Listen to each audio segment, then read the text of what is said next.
comenzamos. Muy buenos días tengan todos y todos ustedes. Mi nombre es Juan Abelardo Hernández Franco y estaré con ustedes el día de hoy para la segunda parte de nuestra sesión Ética Pública de los Actores Políticos. Esto dentro del marco del Diplomado de Derecho Penal Electoral. Hemos estado platicando la semana pasada un poco este entorno y estas circunstancias en las que hemos hablado sobre los juegos políticos y sobre el lenguaje y el papel que juega el lenguaje en torno a la difusión de ideas. Y hemos hablado también sobre estas estrategias de superficies y profundidades. Hablamos de Gilles Deleuze, hablamos de lo que se habla y de lo que se dice. Y el día de hoy voy a dedicar la sesión probablemente a un autor y a un intelectual que es un experto en el manejo de la comunicación política y de la comunicación humana en general, que además se ha adentrado precisamente en el comportamiento ético de los actores políticos. Me refiero a Noam Chomsky, a Abraham Noam Chomsky. Tal vez el nombre de Abraham Noam Chomsky a ustedes sea extraño. No sé cuántas personas conozcan a Noam Chomsky, tal vez lo hayan oído nombrar, pero les voy a dar un par de pistas sobre el personaje para que vean ustedes la relevancia de Chomsky. Dentro, en la Biblioteca del Congreso de los Estados Unidos, lleva los registros de todos y cada uno de los libros y de las obras que se publican con el registro de ISBN. Es decir, todas las publicaciones medianamente serias que se publican en el mundo tienen un número, que es el ISBN. No sé exactamente qué significa ISBN, pero sé que es un número que es importante, por el que se referencia.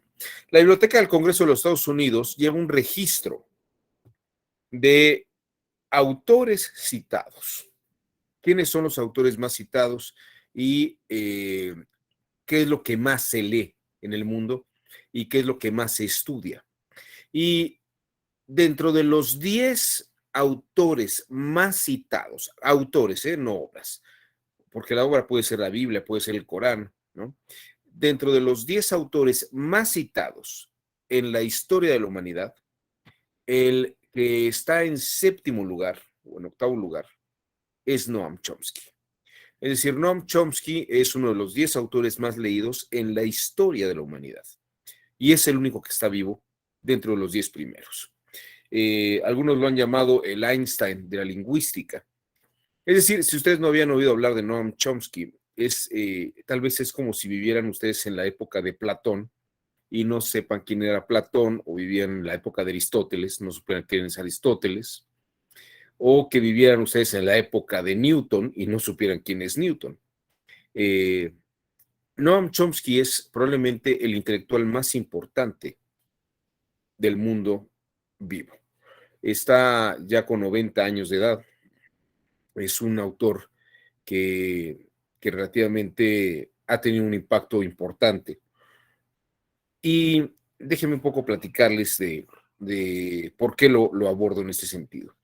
Noam Chomsky señala que, bueno, voy a hablar un poco del contexto. Noam Chomsky era un lingüista, bueno, es un lingüista, que hizo su tesis de grado sobre la adquisición del lenguaje. Tiene una teoría importante sobre cómo el lenguaje es algo que nos condiciona, pero que no nos determina. Él ha demostrado que más allá de aprender un lenguaje y de utilizar los clichés del lenguaje, la mente humana tiene una capacidad creativa. Tiene una capacidad creativa que permite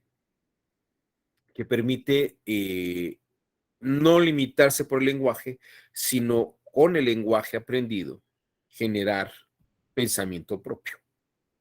Es uno de los grandes autores que ha ido a la defensa del pensamiento crítico y pensamiento independiente. De hecho, él mismo se declara un libre pensador, más que un actor político. Esta teoría del lenguaje va todavía más allá en este campo, porque Noam Chomsky se dio cuenta que los medios de comunicación utilizan el lenguaje para poder sesgar información y conocimiento. Y lo interesante es que ha detectado actos que podríamos considerar eh, indebidamente adecuados para una verdadera democracia política. Es decir, los estudios de la lingüística de Noam Chomsky lo han llevado a denunciar cómo funcionan los medios de comunicación y las actividades y las actuaciones políticas en nuestros días, de tal forma que hay una responsabilidad ética violada por las y los actores con el objeto de ganar un cierto proselitismo. Voy a presentar los esquemas o las condiciones en las que están las funciones del lenguaje y de la actividad política. Y aquí vamos a ver no solamente a los partidos políticos, no solamente vamos a analizar esta actuación de los partidos políticos, ni de los candidatos propiamente, sino vamos a hablar también el día de hoy de la prensa y de los medios de comunicación. Y vamos a platicar qué juego tienen y qué importancia tienen en todo esto. Y vamos a hablarlo dentro del marco de las actividades de un entorno electoral próximo que vamos a vivir.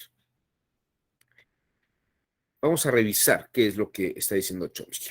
Durante los años 1980, Chomsky escribió probablemente una de las obras que a mí me parece que es de las más importantes que haya escrito en toda su trayectoria. Es un libro que se llama Manufacturando la conciencia. En español, el libro se tituló Ilusiones necesarias. Fíjense ustedes el título, Ilusiones necesarias. En inglés, Manufacturando la conciencia.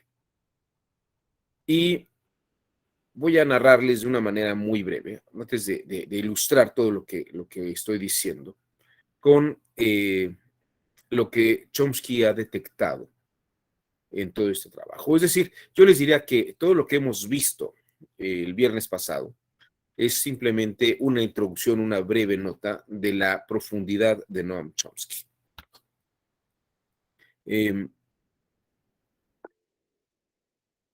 A ver, aquí Mirna ya me dice que es el ISBN. Es el International Standard Book Number. Ok. Muchas gracias, Mirna. Número internacional normalizado del libro. Exactamente, es un registro único. Y fíjense que es muy interesante porque aquí, déjenme platicarles que para qué se utiliza eso también. Yo les he dicho cuáles son los autores más citados en la historia de la humanidad como autores. Y ahí aparece Noam Chomsky como el octavo, entre el séptimo y el octavo más citado. Si ustedes me preguntan quién ocupa los primeros lugares, obviamente no podemos decir que la Biblia esté dentro del ISBN, porque pues, es un libro religioso, pero además no tiene un autor reconocido, no podemos decir Dios, ¿no? Es un libro de inspiración y además es muy complejo el tema de la Biblia. Pero como autores citados, es decir, una obra que tenga un autor reconocido, el autor más leído, fíjense lo que voy a decir, más leído y más citado como autor en la historia de la humanidad, en primer lugar está Carlos Marx. Y solamente tienen ustedes una idea por esto. Entre 1917 y 1989 y todo lo que ha seguido del siglo XXI, tuvimos el experimento marxista en lo que fue la Unión Soviética y algunos países de Latinoamérica y de Asia, como China y Cuba.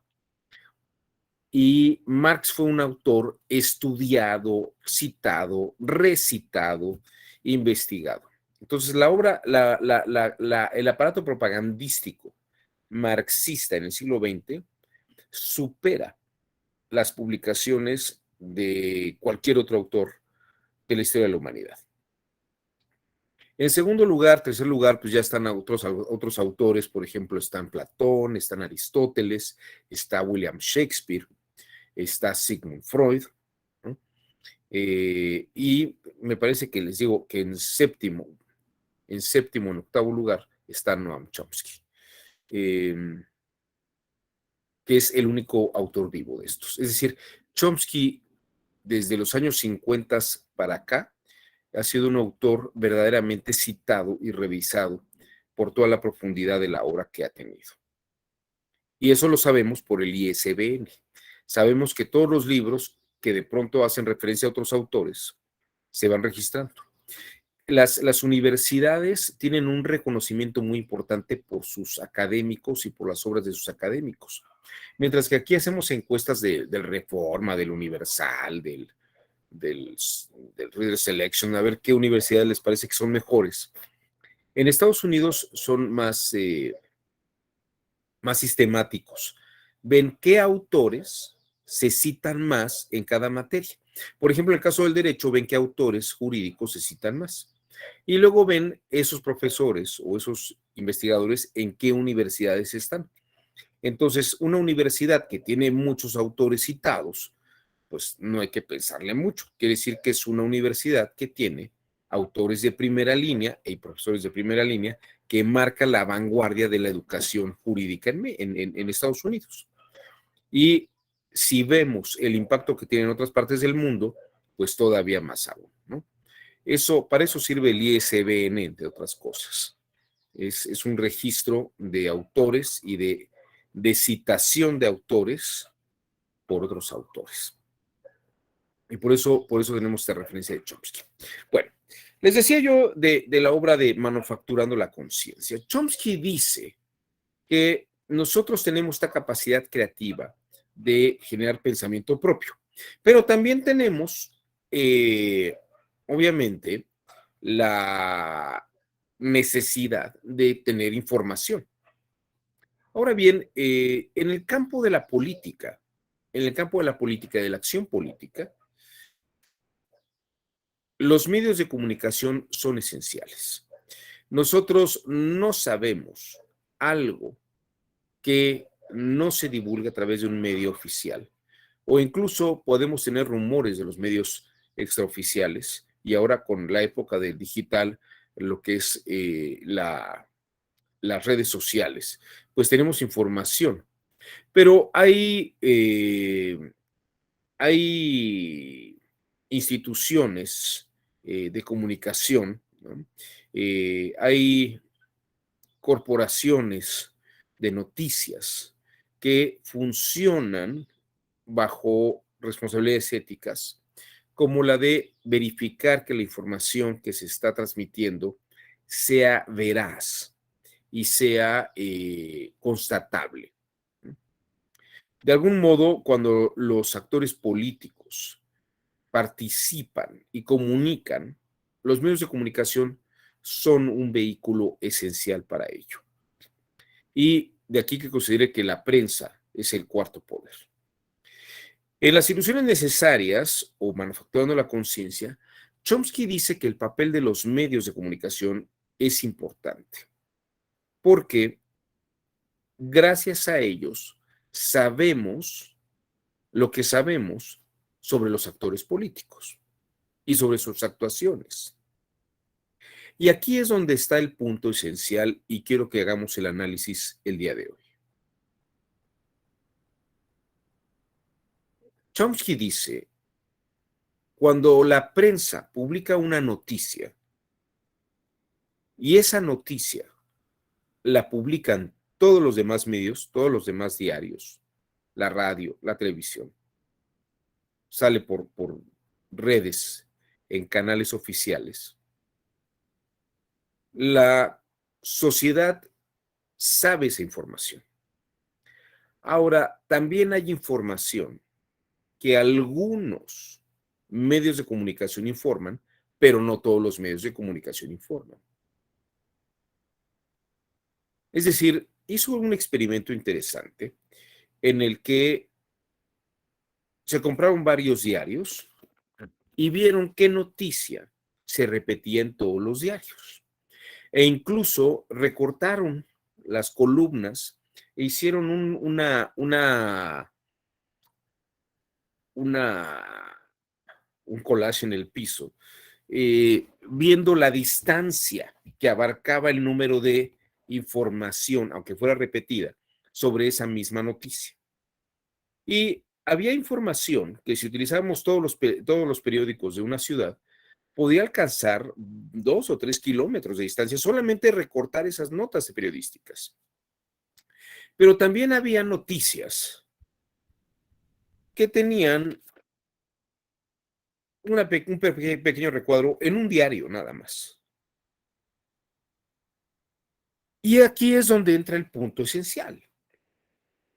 La prensa parece que decide qué es lo que debe de leerse más y qué debe saberse más, y también decide si informa algo, aunque sea en una pequeña cantidad. Es decir, podemos tener una noticia de 4 o 5 kilómetros de puro papel, o podemos tener algo de escasos 10 centímetros de información. Manufacturar la conciencia en este sentido, diría Chomsky, es simplemente determinar la cantidad de conocimiento de algo que sabemos.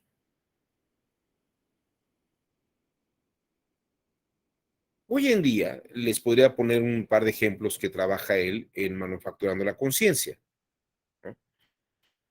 Podríamos estar hablando todo el día de hoy, ¿no? Y lo que se ha hablado en las últimas semanas es sobre el tema de la revocación de mandato. Y se ha hablado mucho sobre los efectos y los impactos que puede haber en la revocación de mandato. Y tenemos mucho impreso y mucho escrito sobre eso. Pero sobre algunas resoluciones del Tribunal Electoral, de la Sala Superior, no se escribe más allá de tal vez una publicación modesta sobre una o dos resoluciones, que podrían ser trascendentales. ¿Qué tanta información sabemos sobre lo que publica la Sala Superior? Sobre lo que va resolviendo la Sala Superior o las salas regionales. Es decir, sabemos lo que la prensa quiere que sepamos. No sabemos lo que la prensa y los medios no nos informan. Y aquí hay un papel importante de responsabilidad ética. E incluso, si a esta condición que estoy explicando agregamos que los actores políticos, sean los partidos o sean los candidatos, ¿no? A través de los partidos, o los órganos oficiales de comunicación de los partidos políticos, lo que están informando o lo que están señalando, en qué medida es claro y en qué medida se está difundiendo de una manera adecuada. Somos una sociedad que operamos bajo una constitución democrática, pero para que la democracia, y aquí está el punto esencial también de Chomsky, en cuanto a manufacturar la conciencia, en una democracia, los ciudadanos, la ciudadanía tendría que estar informada y tendría que saber qué hacen sus actores políticos, qué piensan sus actores políticos. En esta medida, es donde está el análisis de Noam Chomsky y el impacto que puede tener sobre todo ello.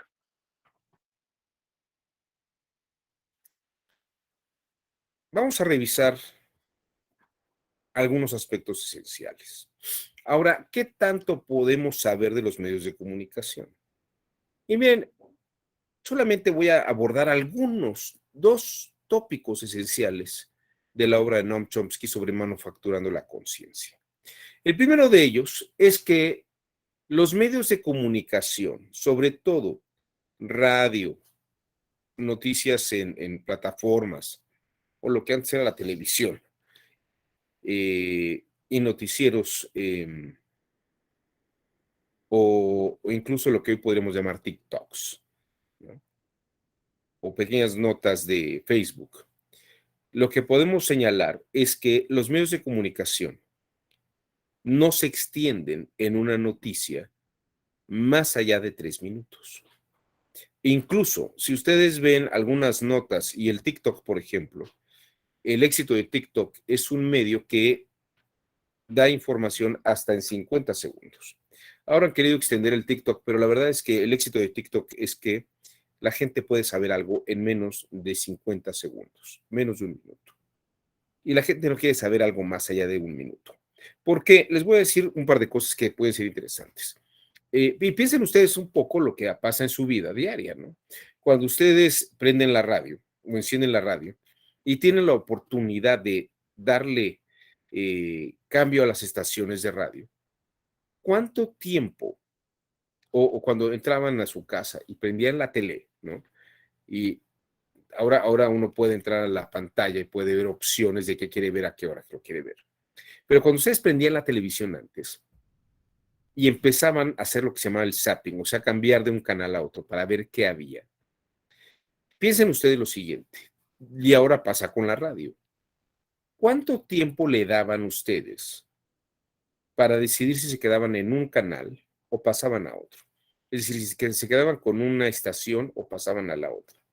Incluso, ¿cuánto tiempo le dan ustedes a revisar una nota en el Facebook, en el Instagram, en el TikTok, antes de cambiarlo?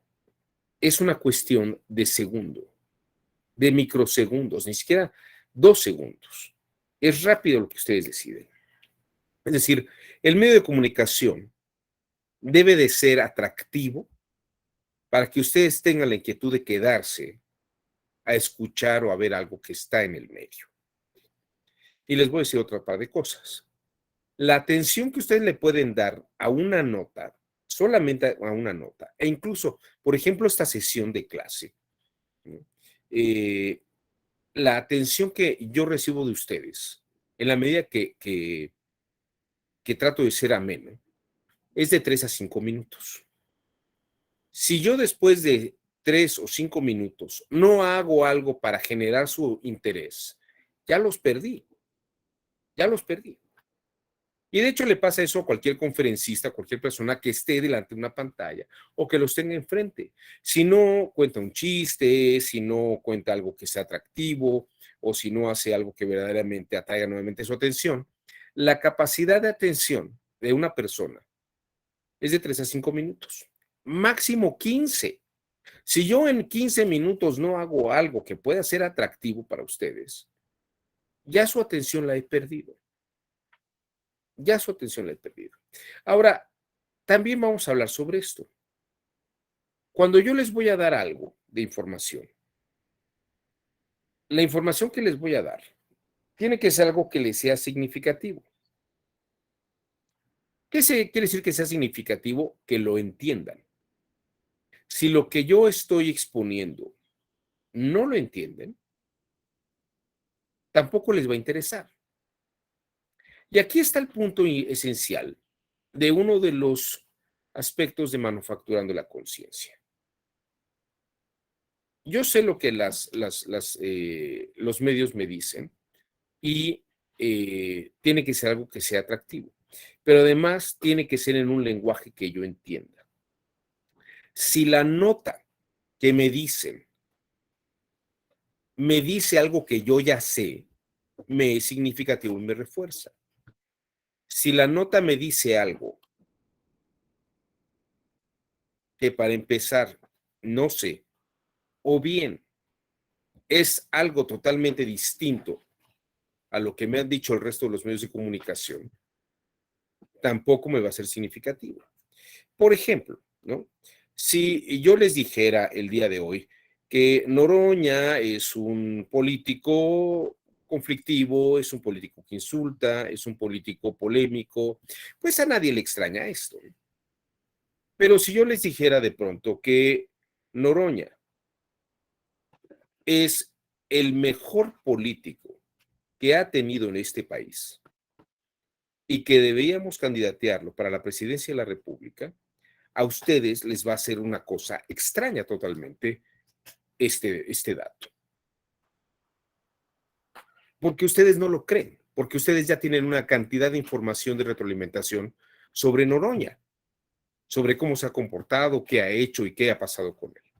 Entonces, parecería que los medios tendrían simplemente que regurgitar todo lo que siempre se ha dicho en Noroña para que ustedes identifiquen a Noroña tal cual, como es, ¿no?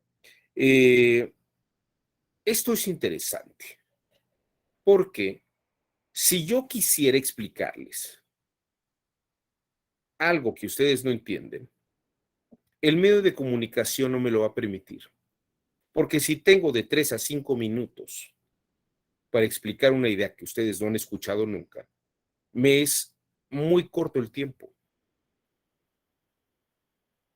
Los medios de comunicación funcionan de una manera concisa. Solamente dan información que sea significativa y que la gente ya conozca.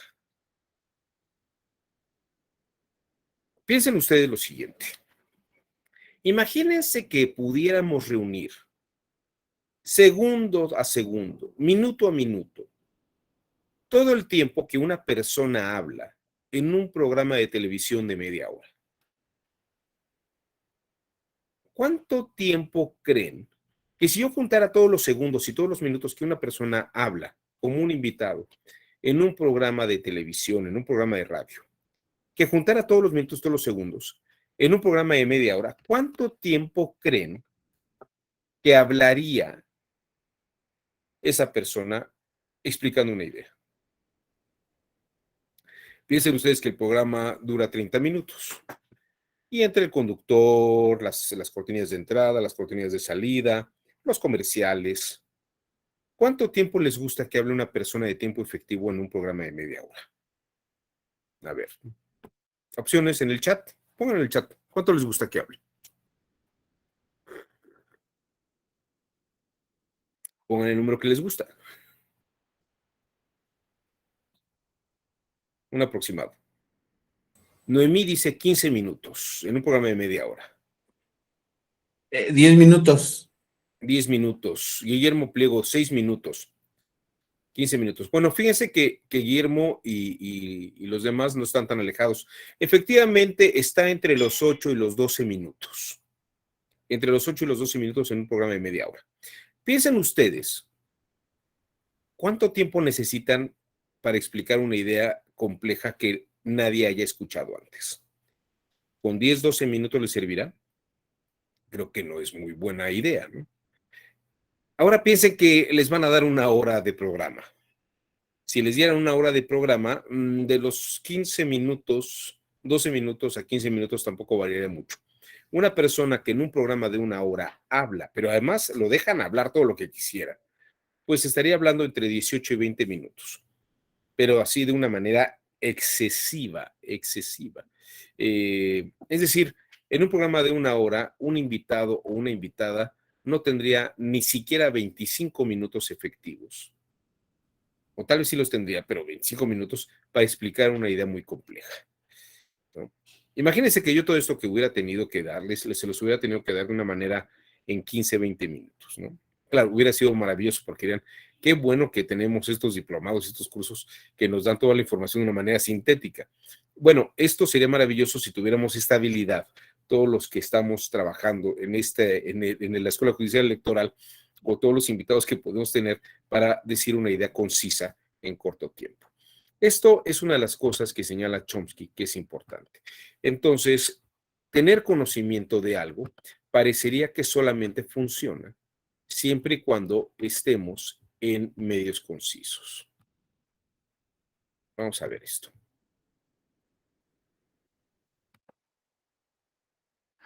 FAIR, the Media Monitoring Group, published a very interesting study of Nightline.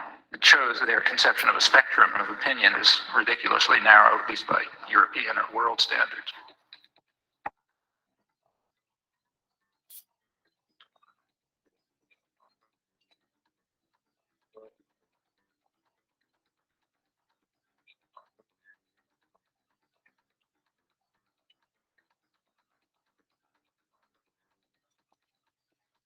Let me tell you a personal experience. I happened to be in Madison, Wisconsin, on a listener-supported radio station, community radio station, a very good one. I was having an interview with the news director. I've been on that program dozens of times, usually by telephone. He's very good. He gets to all sorts of people. And he started the interview by playing for me a tape of an interview that he had just had and had broadcast with the guy who's some mucky muck in Nightline. I think his name is Jeff Greenfield or some such name. Does that name mean anything? In New York. What about just the selection of guests to analyze things? Why is Noam Chomsky never on Nightline? I couldn't begin to tell you. He's one of the leading intellectuals in the entire world. I have no idea. I mean, I can make some guesses. He may be one of the leading intellectuals who talk on television. You know, that's a standard that's very important to us. If you got a 22-minute show and a guy takes 5 minutes to warm up, now I don't know whether Chomsky does or not. He's out.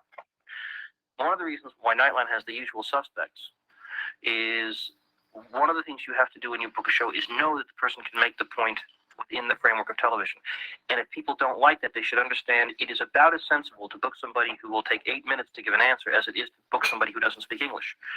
But in the normal given flow, that's another culture-bound thing. We got to have English-speaking people. We also need concision. So Greenfield, or whatever his name is, hit the nail on the head. The U.S. media are alone in that it is, you must meet the condition of concision. You got to say things between two commercials or in 600 words. And that's a very important fact, because the beauty of concision, you know, saying a couple of sentences between two commercials, the beauty of that is that you can only repeat conventional thoughts. I was reading Chomsky 20 years ago. I think his notion, didn't he co-author a new book called Engineering Consent or The Manufacturing of Consent? I mean, some of that stuff to me looks like it's from Neptune. This is the first time the Neptune system has been seen clearly by human eyes. These pictures, taken only hours ago by Voyager 2, are its latest contribution. You know, he's fairly entitled to say that I'm seeing it through a prism too. But my view of that, of his notions about the limits of debate in this country is absolutely wacko.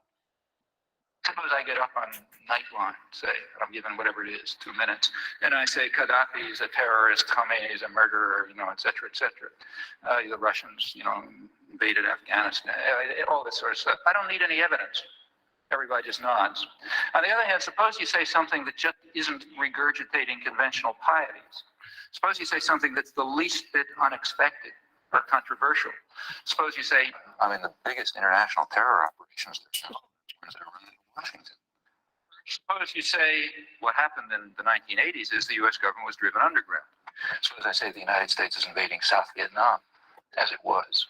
The best political leaders are the ones who are lazy and corrupt. If the Nuremberg laws were applied, then every post-war American president would have been hanged. The Bible is probably the most genocidal book in our total canon. Education is a system of imposed ignorance. There's no more morality in world affairs fundamentally than there was in the time of Genghis Khan. They're just different, you know, they're just different factors to be concerned with. No, Chomsky, thank you. Well, you know, people will quite reasonably expect to know what you mean. Why did you say that? I never heard that before. If you said that, you better have a reason, you know, better have some evidence. In fact, you better have a lot of evidence, because that's pretty startling comment. You can't give evidence if you're stuck with concision. You know, that's the genius of this structural constraint. And in my view, if people like, say, Nightline and Neil Lehrer and so on were smarter, if they were better propagandists, they would let dissidents on. let them on more, in fact. The reason is that they would sound like they're from Neptune. Then comes our special conversation on the Middle East crisis. Tonight's is with the activist, writer, and professor Noam Chomsky. Again, there has been an offer on the table, which we rejected, an Iraqi offer last April, to eliminate their chemical and other unconventional arsenals if Israel were to simultaneously do the same. But I think that should be pursued as well. Sorry to interrupt you. I have to end it there. That's the end of our time. Professor Chomsky, thank you very much for joining us. Since 19, quality information is our idea of a good connection. Este es un fenómeno que pertenece al siglo XXI. Ya venía dándose desde los años 80 y desde los años 1990. Pero esto es interesante. Ya no existen las y los políticos que expresen en discursos complejos y largos sus programas de trabajo o que expresen itinerarios políticos y diarios políticos y trayectorias de lo que habría que hacer, planes de trabajo, porque en realidad hoy en día los medios de comunicación les cuesta mucho trabajo exponer ideas largas y complejas, ¿no? ¿A quién le interesaría leer el Plan Nacional de Desarrollo si es un trabajo que tiene más de 500 páginas, ¿no? Y además está escrito en un vocabulario complejo, ¿no? Y técnico. Pues a nadie le interesa eso. E incluso si hablamos sobre cuál es el proyecto, ¿no? Pues hoy en día, por ejemplo, escucha que va a haber una renovación. Piensen ustedes, en época de Miguel de la Madrid era la renovación moral, o en tiempos de López Portillo la solución somos todos, ¿no? En la época de Felipe Calderón era la lucha contra el narcotráfico, la guerra contra el narco. Y hoy en día estamos hablando de una cuarta transformación. Pero, ¿qué significa? ¿Qué es lo que están proponiendo los actores políticos? ¿Qué es luchar contra la corrupción? Eso es algo que escuchamos todos los sexenios. E incluso el Fondo Monetario Internacional dice que los países deberían tener unas políticas anticorrupción. ¿Qué significa eso? ¿Qué es no ser corrupto? ¿No? Hubo algunos congresistas que decían que, por ejemplo, el dar una propina a un mesero o a una mesera era un acto de corrupción, ¿no? En algunos países de Europa no se dan propinas, porque los meseros y las meseras tienen un trabajo y reciben un dinero por el servicio que se le está dando. Y cuando alguien está pagando el servicio en un restaurante, no habría por qué darle propinas, ¿no? Parecería que uno está dando una propina para que se le dé un mejor servicio.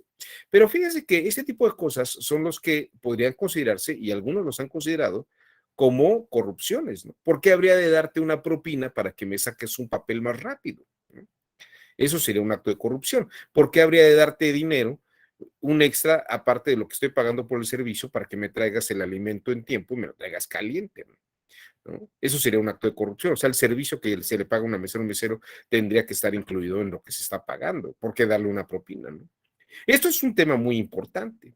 Pero fíjense que a esto voy exactamente. ¿Qué es este vocabulario? ¿Quién se ha metido a analizar todo lo que significaría? Y como diría Chomsky, los medios simplemente nos dan tiempos en el que hay que explicar algo de una manera muy concisa. Entonces, lo que hace el medio es simplemente reforzar algo que se quiere que se sepa, ¿no? Y aquí la gran pregunta es, ¿qué sabemos de los partidos? ¿Qué sabemos de sus actividades políticas?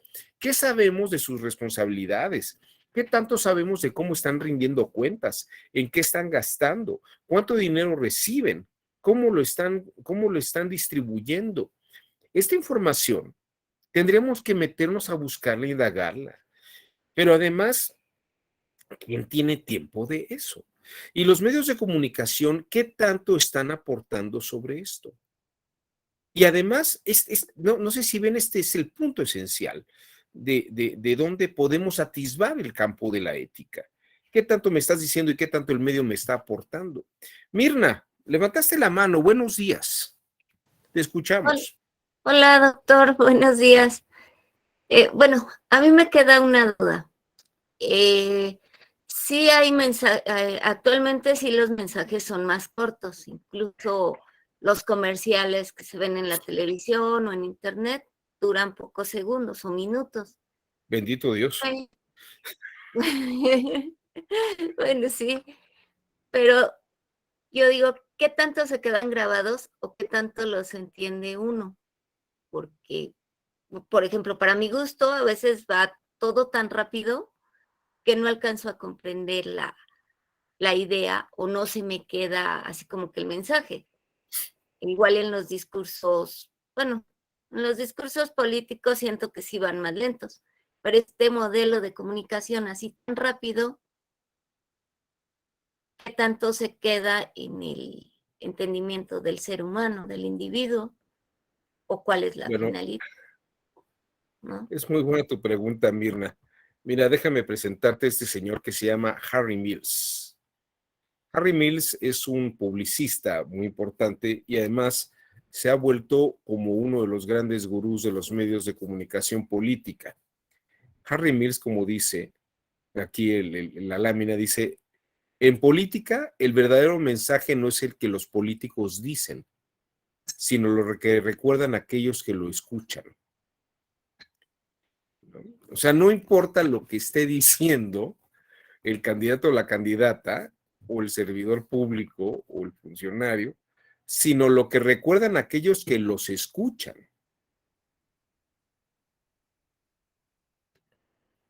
La gente, Mirna, a veces solamente escucha lo que quiere escuchar y entiende lo que quiere entender, ¿no? Déjame ponerte este ejemplo que a lo mejor puede ser muy... no lo tengo aquí a la mano. Pero mira, hay gente que tiene en su cabeza algo y cuando alguien comenta algo, puede ser que no tenga nada que ver con con lo que la otra persona está pensando, pero lo va a relacionar, va a tomar tal vez alguna u otra palabra o tal vez alguna cosa que parezca que dice y lo va a asumir como algo que es verdadero y que se dijo. ¿Mm? Eso es interesante. Tal vez el presidente dice, ya no va a hacer falta, o el candidato dice, no, no va a hacer falta, si ustedes votan por mí y gano, no va a hacer falta que dejen sus hogares y su tierra para poder ganar de una manera digna. No, no va a hacer falta que vayan ustedes a los Estados Unidos.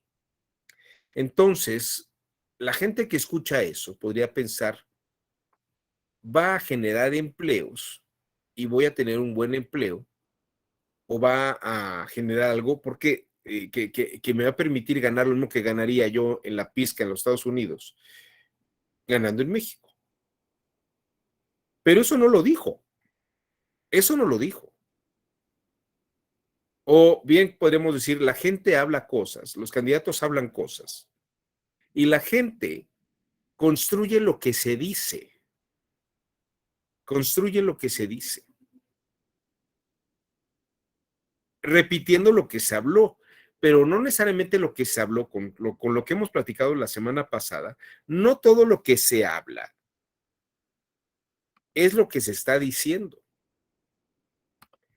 No todo lo que se habla es lo que se está diciendo. La gente entiende lo que quiere entender o lo que puede entender. Hay una serie de televisión, ya se acabó, no me gustó mucho el final, pero es una serie que duró varias temporadas. Se llamaba La teoría del Big Bang. Y ustedes recuerdan, había un personaje que se llamaba Sheldon, que era un tipo así muy brillante, muy inteligente. Y tenía una vecina que era una muchacha, que era una mesera, que tenía aspiraciones de ser actriz y pues no leía mucho cosas de ciencia. Pero lo que es uno de estos tantos episodios muestra o podría ilustrar muy bien lo que estoy explicando aquí, ¿no?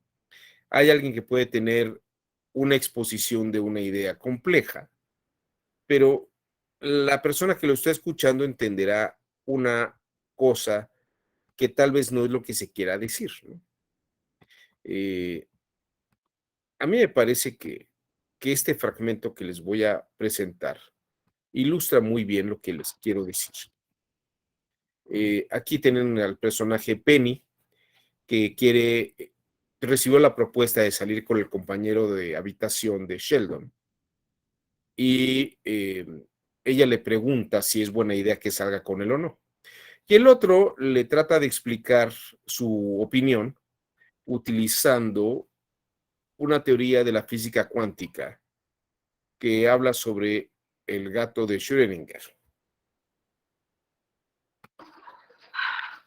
Okay, so here's the thing. I guess you're aware that Leonard asked me out. Well, he didn't actually say anything, but when he came back to the apartment, he was doing a dance that brought to mind the Happy Hippos in Fantasia. It's nice. Anyhow, the thing I wanted to talk to you about is, since Leonard and I have become friends, I was just. Want to sit down? Oh, I wish it were that simple. I don't spend much time here, and so I've never really chosen a place to sit. Well, choose. Yeah, there are a number of options, and I'm not familiar enough with the cushion densities, airflow patterns, and dispersion of sunlight to make an informed choice. Why don't you just pick one at random, and then if you don't like it, you can sit somewhere else next time. No, that's crazy. You go ahead and talk while I figure it out. Okay. Here's the thing. So I've known for a while now that Leonard has had a little crush on me. A little crush? Well, I suppose so, in the same way Menelaus had a little crush on Helen of Troy. Yeah, I don't really know who they are. Menelaus was the brother of Yeah, Agamemnon. I don't care. The point is, Leonard isn't the kind of guy I usually go out with. Leonard isn't the kind of guy anyone usually goes out with. Would you be open to rotating the couch clockwise 30 degrees? No. What I'm saying is, Leonard might be different in a good way. Obviously, my usual choices have not worked out so well. The last one worked out well for Kuther Polly. He got a free iPod. Oh, glare. If things don't go well with Leonard, I risk losing a really good friend. I mean, I'm guessing he's not looking for a fling. He's the kind of guy that gets into a relationship for, I don't know, like you would say light years. I would not say that. No one would say that. A light year is a unit of distance, not time. Thank you for the clarification.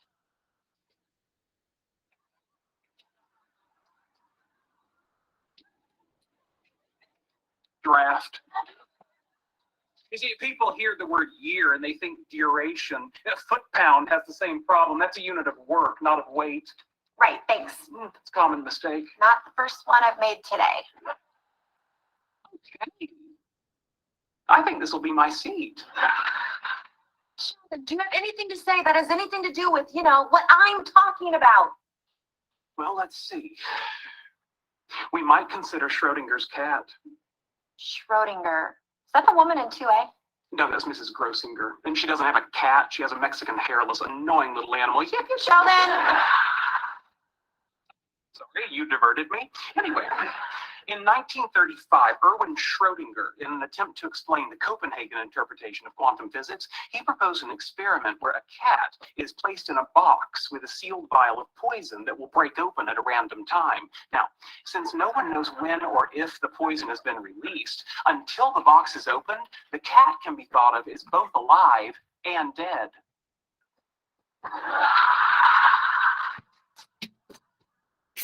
I'm sorry, I don't get the point. Of course you don't get it. I haven't made it yet. You have to be psychic to get it, and there's no such thing as psychic.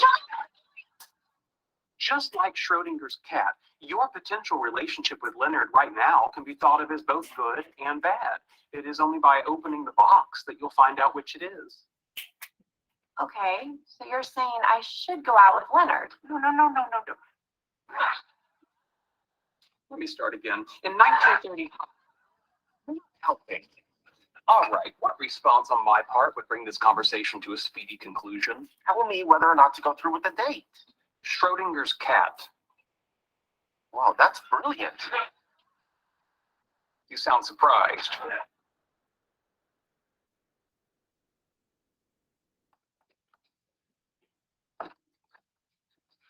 Hi, Hi, come on in. thank you. You look very nice. Thank you. So do you. I made an 8 o'clock reservation. Okay, yeah, great. Listen, maybe we should talk first. Oh. Okay. But before you say anything, have you ever heard of Schrodinger's cat? Actually, I've heard far too much about Schrodinger's cat. Good.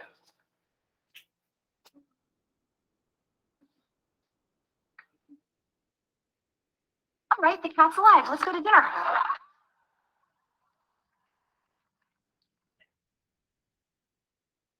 Sé que es un poco burdo, pero creo que es muy didáctico esto que acabo de presentar.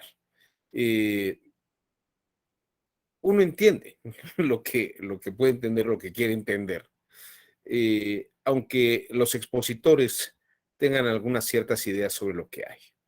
Y piensen ustedes que aquí es donde podríamos señalar hasta qué punto hay una responsabilidad ética, dirían ustedes hasta pedagógica, ¿no?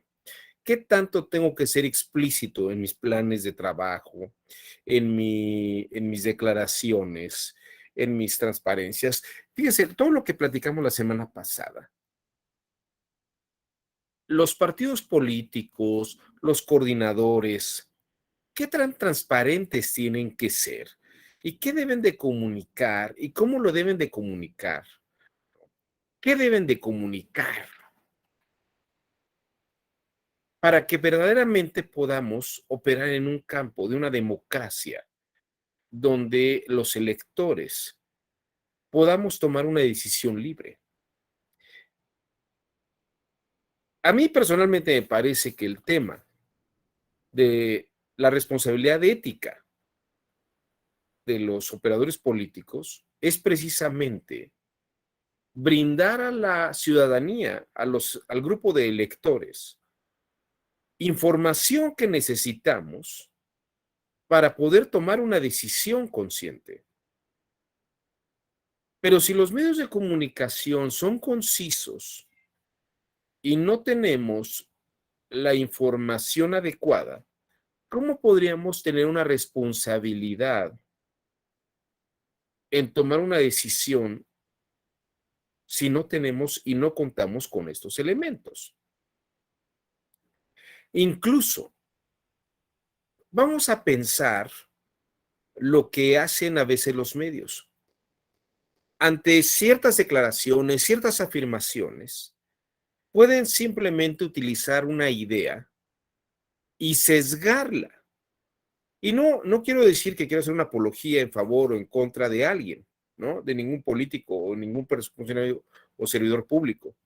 Pero ciertamente, afirmaciones que se hacen pueden ser tomadas de una manera tergiversada totalmente y hacer ver que algo que se está diciendo, que se está hablando, puede tener un sentido distinto a lo que el emisor quiso plantear. En síntesis, recuerden ustedes lo que vimos la semana pasada.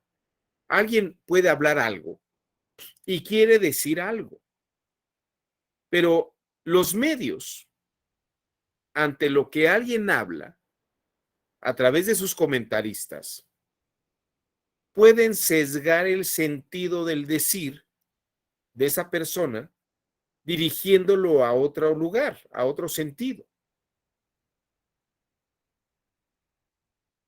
Es decir, lo que hablan los actores políticos, si los medios de comunicación en sus comentarios sesgan y direccionan lo que se habla con una intencionalidad distinta, lo único que están generando es una desinformación o simplemente retroalimentar ciertas formas ciertas formas de pensamiento o de criterios para afectar a las y los candidatos, o bien para reforzar algún grupo de interés. Eduardo Tejeda dice aquí en el chat, utilizando la terminología de los estoicos de la que nos habló la sesión previa, podemos decir que las personas solo saborean lo que queremos entender o interpretar. Bueno, a veces, Eduardo, uno saborea las cosas como le conviene, ¿no? O como le interesaría asumir. Decía el escritor André Breton, nosotros tenemos una tendencia a reducir a lo conocido lo desconocido.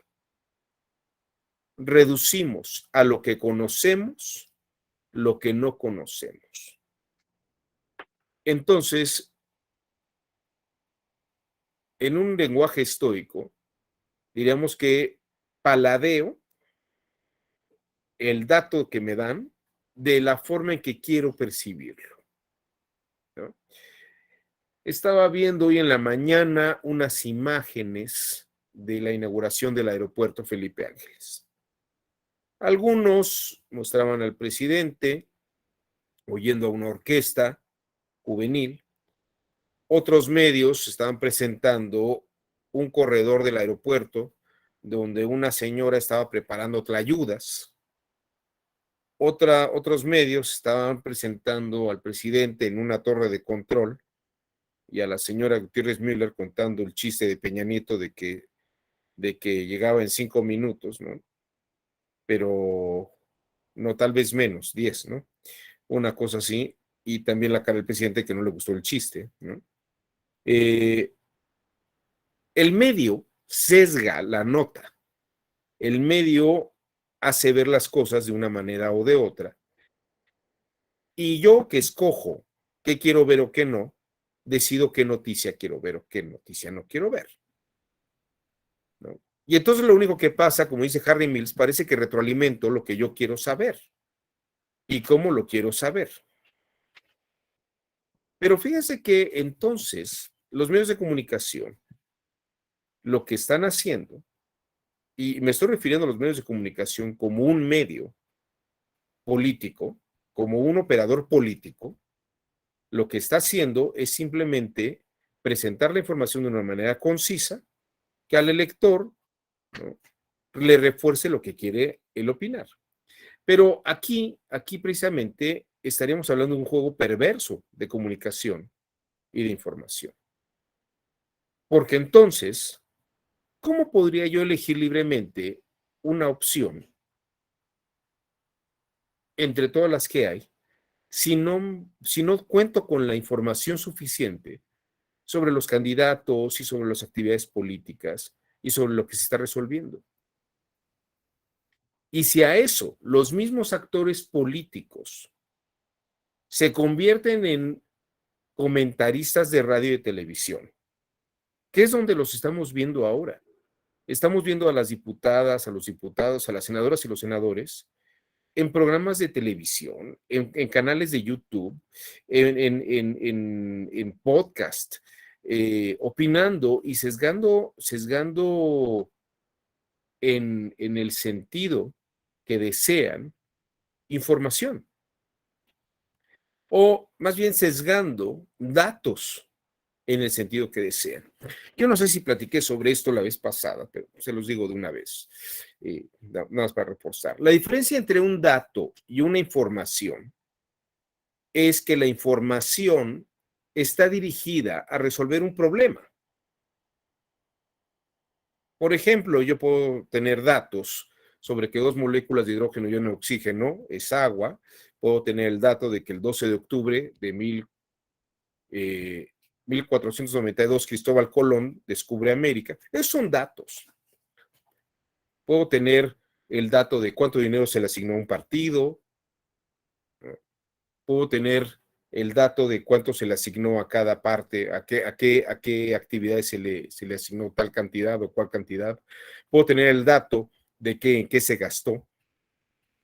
Pero cuando yo reúno los datos para resolver un problema o una incógnita, esos datos se convierten en información.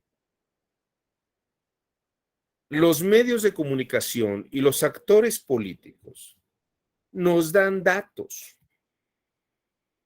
Y lo que hacen los medios de comunicación es organizar esos datos para generar cierta información.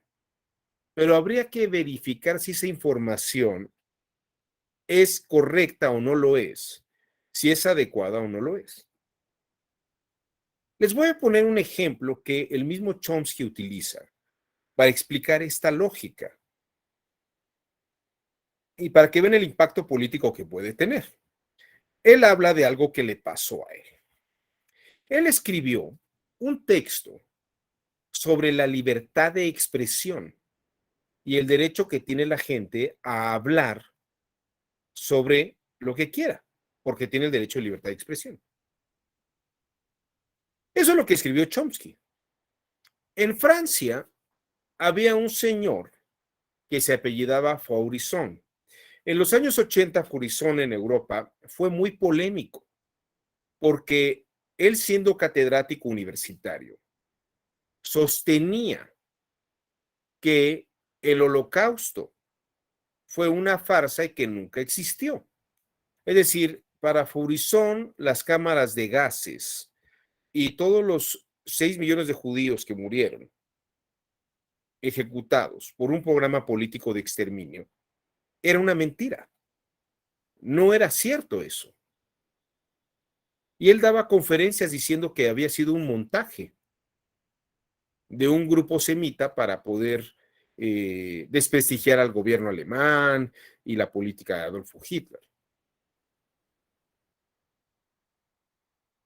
Él fue a dar a prisión por generar odio, por falsificar la historia. Pero lo interesante es que un grupo de intelectuales franceses publicaron sus conferencias, sus escritos, y pusieron a modo de prólogo el texto de Noam Chomsky sobre libertad de expresión.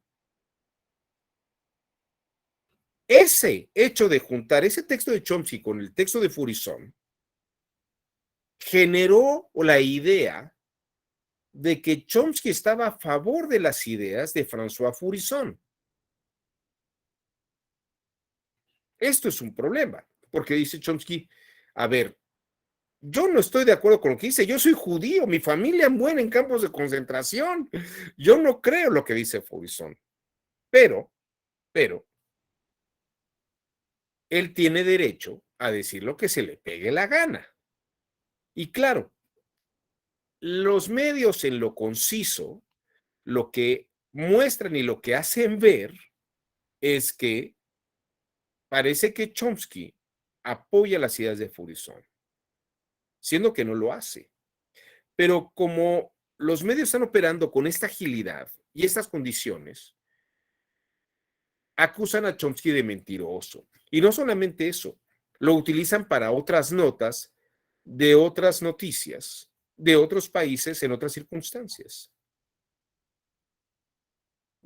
Revisemos este pequeño apartado de la historia de la prensa y de la comunicación política. Es un fragmento, bueno, no es un fragmento tan corto, pero creo que es muy ilustrativo. No sé si hayan tenido la oportunidad de verlo en algún momento, por eso se los voy a pasar, porque es verdaderamente muy ilustrativo.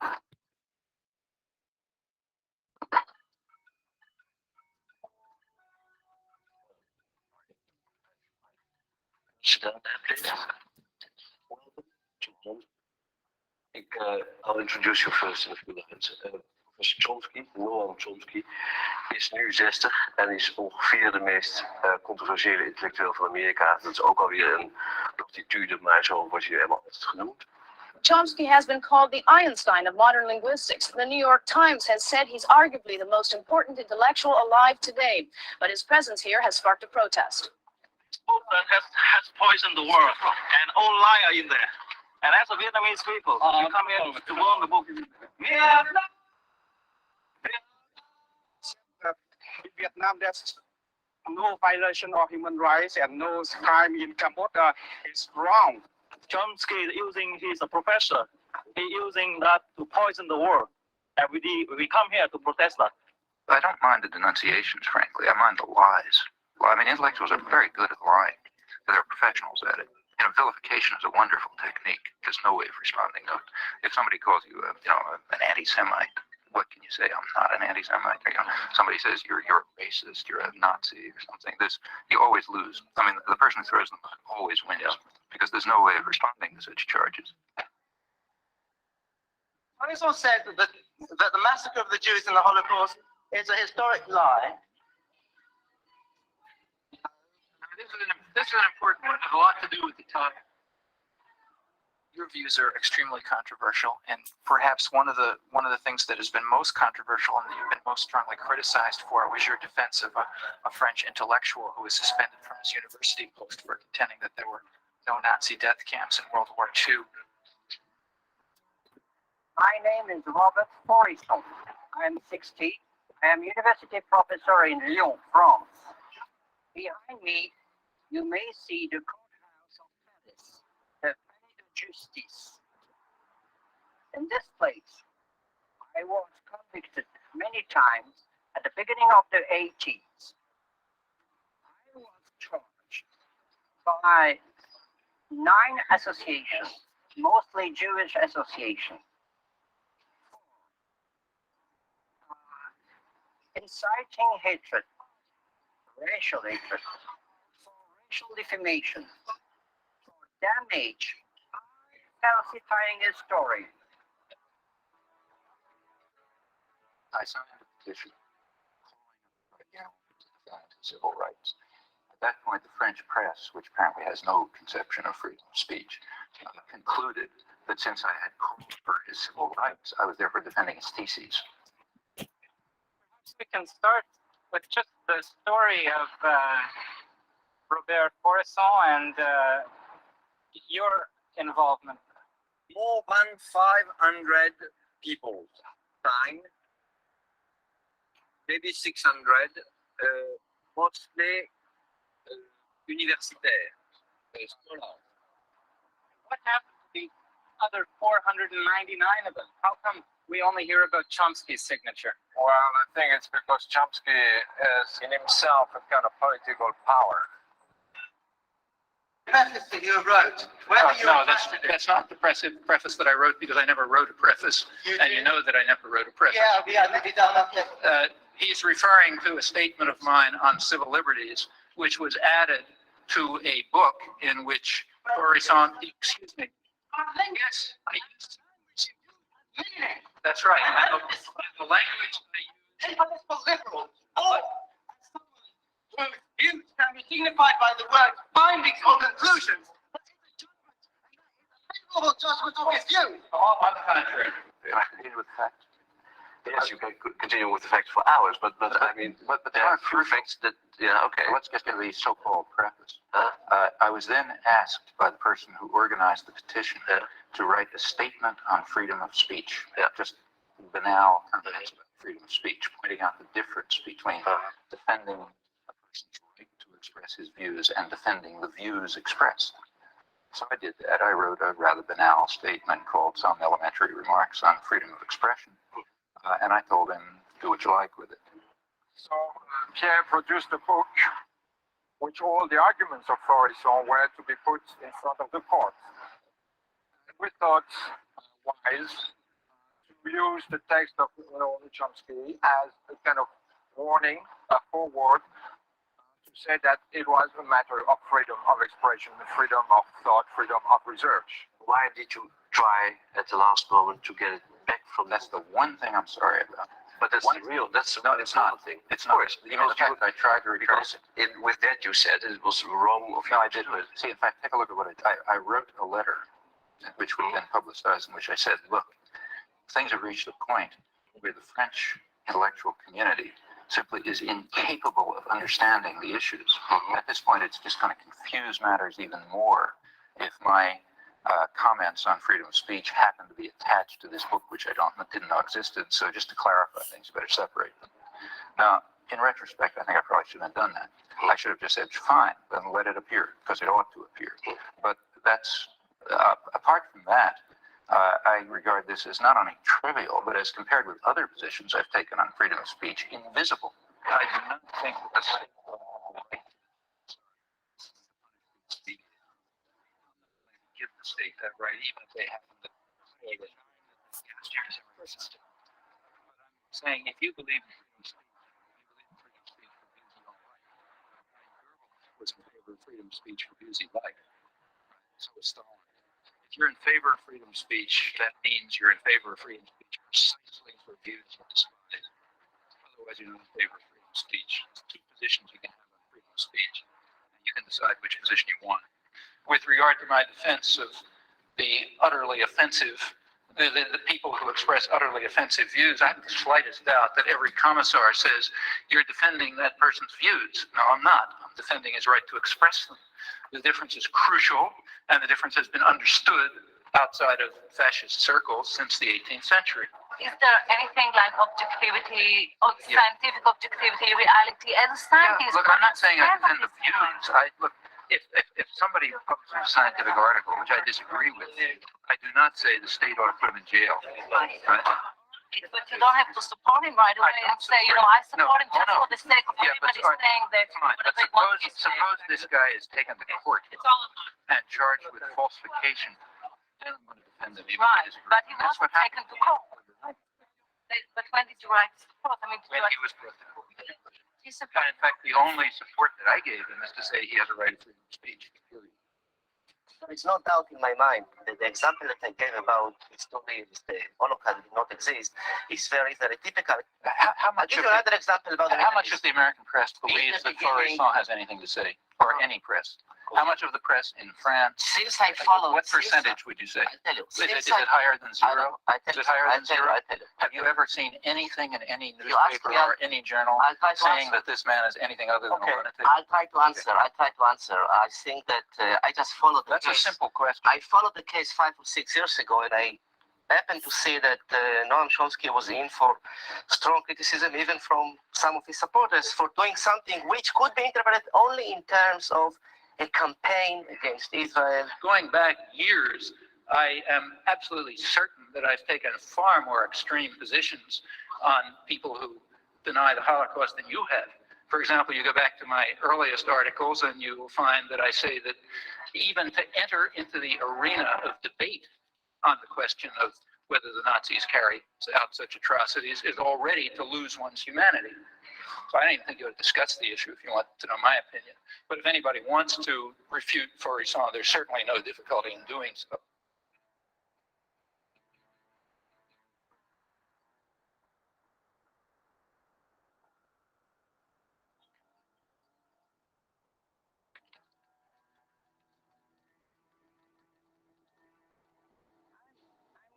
Interesting in freedom of speech and all that. To win, and that's the question. And I shall win.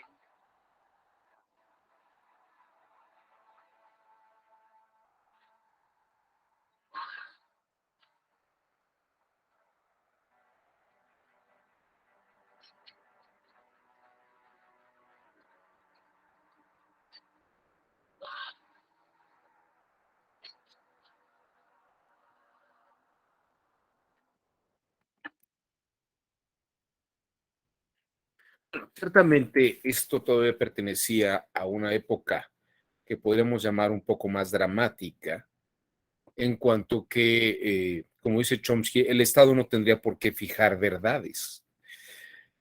Creo que ha cambiado mucho en los últimos 20 años, en los últimos, incluso me atrevería a decir 40 años, 30 y 35 años, ¿qué es lo que ha ocurrido?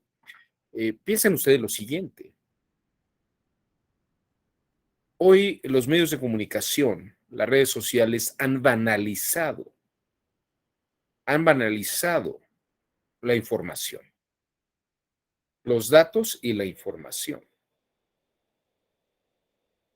Algunos periodistas, algunos periodistas ven y observan tal vez la actitud de los actores políticos como imposición de verdades. Pero quiero que vean ustedes que a diferencia de otras épocas, el Estado ha implementado una verdad y los opositores eran enviados a campos de concentración o eran eliminados o desaparecidos. Hoy en día, los medios de comunicación pueden opinar y sesgar la información. Y lo interesante es que los actores políticos también sesgan la información y retroalimentan o bien desprestigian a los medios mismos y a los periodistas. En otra época, cuando un actor político, por decir algo, el presidente de la República, hubiera querido castigar a algún periodista por haber dicho algo, pues lo hubieran eliminado, lo hubieran encerrado y se acabó la historia. Pero hoy en día tenemos en los medios de comunicación polémicas, e incluso en las que el mismo presidente quisiera dar su opinión como ciudadano, no como servidor público, porque se siente afectado como persona. Lamentablemente para él no es posible separar la función pública de su actuación política. Pero aunque no está dictando una verdad, está dando su opinión, a diferencia de otras épocas, y creo que esto es muy importante decirlo, no está fijando un dogma político en el que todo mundo le debe de creer. Esto me parece que es un fenómeno muy importante, muy interesante. Donald Trump calificaba de fake news, ¿no? Noticia falsa, algunas cosas que se decían de él o de lo que él estaba haciendo. Esto precisamente era la opinión de un presidente como Donald Trump frente a la prensa misma y generaba polémicas. Pero a diferencia de otras épocas, otros gobernantes, a la prensa no se le acaba. Sigue existiendo esta libertad de expresión, pero los medios se han vuelto precisamente un campo de batalla, porque es el único vehículo que tenemos los electores para saber qué está pasando. Y si la información se sesga, pues tampoco es que tengamos toda la información que requiramos para tenerla. Mirna, volviste a levantar la mano. Adelante. Sí. Bueno, creo que Noam Chomsky decía algo así de que los medios de comunicación estaban al servicio de quien detenta el poder para mantener un control del pensamiento de la sociedad. Entonces, yo creo que hasta cierto punto sí es verdad. A lo mejor sí hay cierta libertad de expresión, pero finalmente los medios de comunicación, o la mayoría, los más importantes, pues sí están al servicio de quien ostenta el poder, ¿no? Y es una forma de manipular y de controlar a la población, a la sociedad. Bueno, no sé en qué sentido lo estés diciendo, Mirna, porque voy a pensar lo siguiente. En ese sentido, parecería que los medios de comunicación están interesados en que haya desinformación.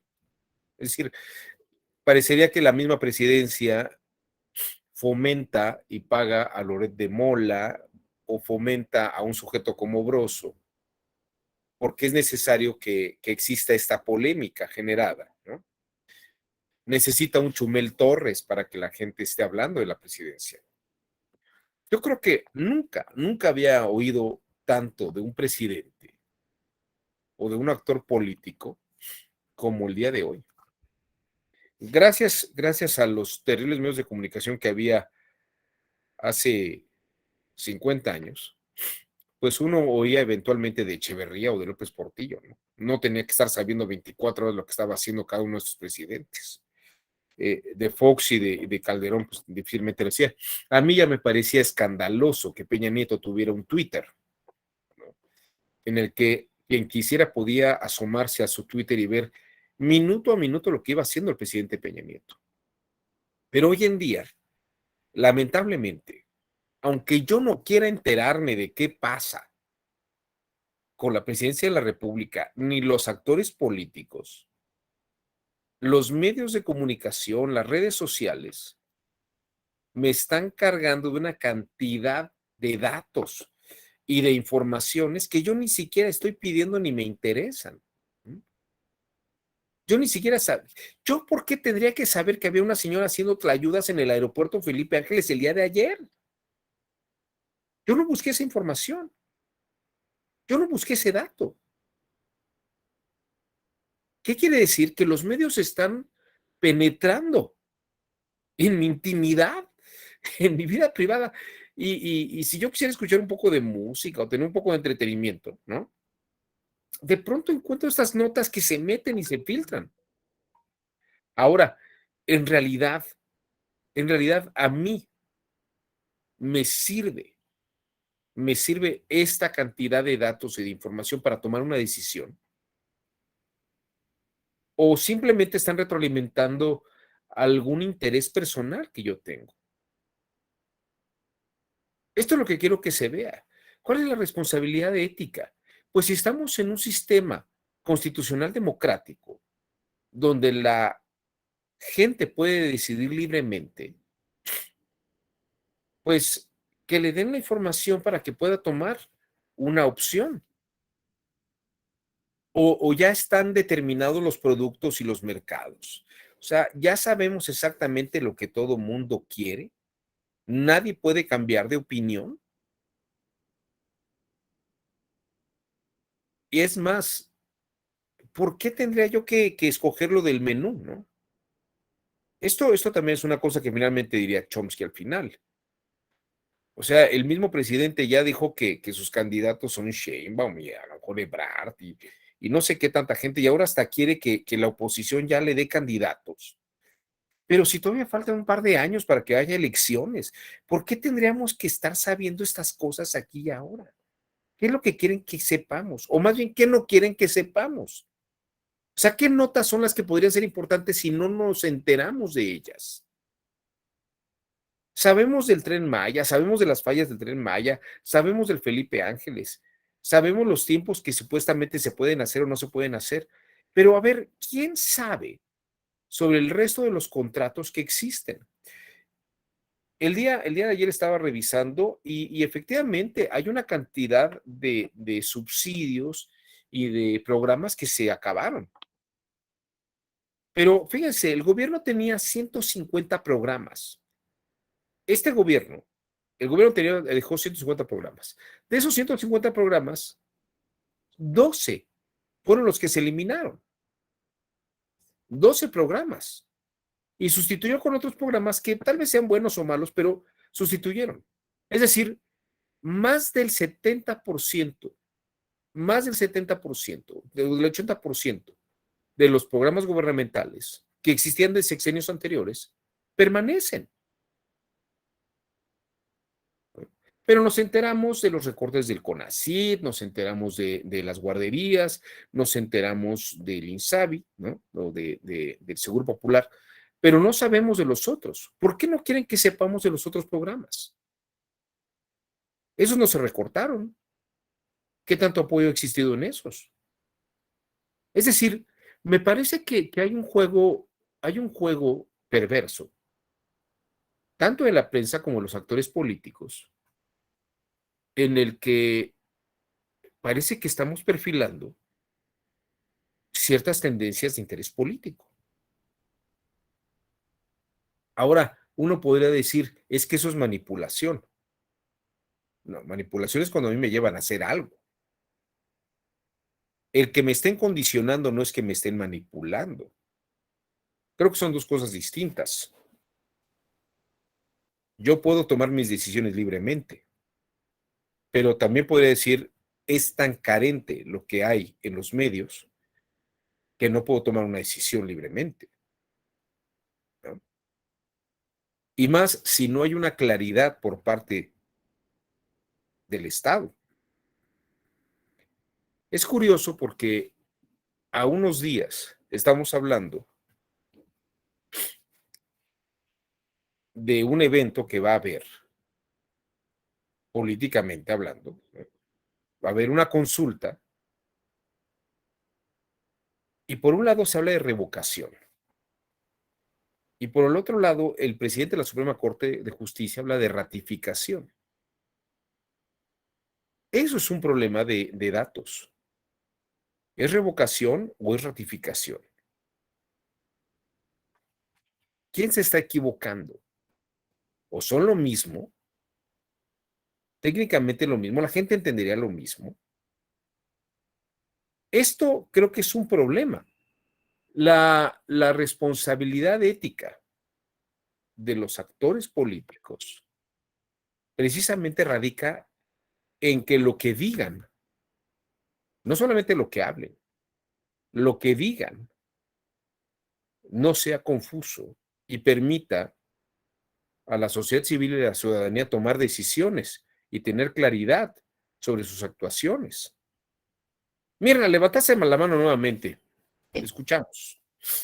Bueno, yo creo que se trata de un problema de cultura y educación que tenemos en el país y que finalmente los medios de comunicación y el presidente y los actores políticos se aprovechan de ello. Además, para invadirnos con desinformación, que muchas veces la gente pues no sabe exactamente si es información o desinformación, para finalmente pues ellos pueden manejarlas y acomodar las cosas al modo que les convenga, ¿no? Pues es que aquí está finalmente la conclusión de todo lo que he querido plantear el día de hoy. Su responsabilidad ética está en no generar confusión, sino darme elementos a mi ciudadano, elector, que me permitan tomar una decisión libre, no sesgada. Noemí Argüello, levantó usted también la mano. Le escuchamos. Bienvenida. Buenos días a todas, todos y todes, doctor. Buenos días. Creo que en el tema de la revocación de mandato se pueden hablar de varios aspectos que nos tienen en este momento, en esta situación, ¿no? Vaya, hablando de este tema.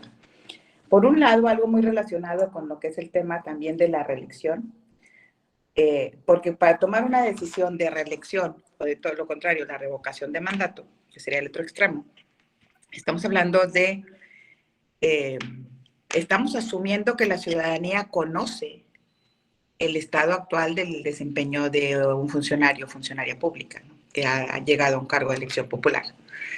Y eso es todo un tema que, que bueno, que nos queda claro que la mayor parte de la ciudadanía no tiene acceso a los datos reales como tal o al conocimiento previo para hacer un balance, sino más bien se trata de percepciones.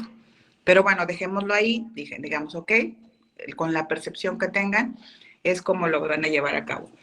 Pero aquí, sí, hablando de un tema de ética, es la responsabilidad de quienes aprobaron el modelo para la revocación de mandato, ¿sí? Porque si bien es cierto, es una herramienta y un mecanismo deseable en la ciudad, en una democracia, como un mecanismo de participación ciudadana directa, es algo que debe estar bien diseñado. Y lo que ha pasado en esta primera vez que se implementa es que se han detectado todos los problemas de diseño que tiene el modelo. Desde cómo redactar la pregunta, que no es algo claro, que por un lado dices, bueno, da pauta a que se dé esta opción de revocación o de afirmación o de ratificación, pero por el otro lado, si lo dejáramos, porque en ese sentido es que la Corte resolvió, o con esos argumentos, si lo dejáramos como si estás de acuerdo con revocar el mandato al presidente, dice, mucha gente no sabe qué significa revocación y no significa que es mandato. Entonces, ese fue el argumento para dejar la pregunta así en los términos, más bien, sí, la pregunta con las opciones de respuesta en los términos en los que está. Y yo creo que se trata de un problema que quienes en su momento aprobaron este modelo para implementar este mecanismo de participación ciudadana no previeron. Es un tema de ética porque hay quienes lo aprobaron y ahorita están en contra. Entonces, pero sí es algo que tú aprobaste. Sabemos que el trabajo legislativo requiere de un análisis no solo de la redacción, sino de las posibles consecuencias y los posibles escenarios que pudiera generar esa modificación. Yo creo que pues aquí es un claro ejemplo de que pues no se previó todo eso.